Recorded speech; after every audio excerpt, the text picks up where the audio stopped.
Bwana Yesu asifiwe. Shalom, shalom, watu wa Mungu mahali popote mlipo. Ninayezungumza hapa ninaitwa Pastor Davis Hinju. Namshukuru Mungu kwa neema ambayo nimepewa. Ninatumika katika kanisa la ukombozi wa Kristo kwa mataifa yote pale Maswa mjini katika mtaa wa Sola, mkabala kabisa na sheria JM. Mungu ni mwaminifu sana. Tumemwona Mungu akitenda matendo makuu sana, Mungu akigusa watu na shuhuda nyingi sana za maajabu ya matendo makuu ya Mungu.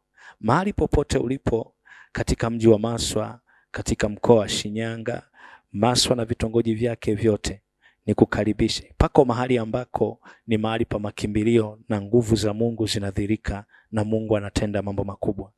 Ukiwa mjini Maswa, sisi kanisa letu linapatikana katika ule mtaa wa Sola.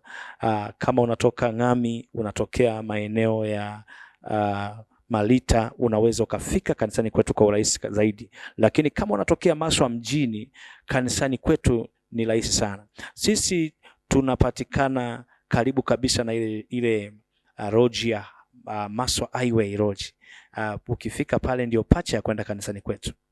Unasumbuliwa na magonjwa ambayo chanzo chake hujajua, unasumbuliwa na mambo ya kiuchumi ambayo bado hujajua ufafanuzi wake, hujajua kwa kina nini kinasababisha upitie mateso hayo, unasumbuliwa na habari ya kazi, unasumbuliwa na habari ya mateso ya kiroho, vifungo mbalimbali, usisite kututafuta, usisite kuhudhuria ibada zetu.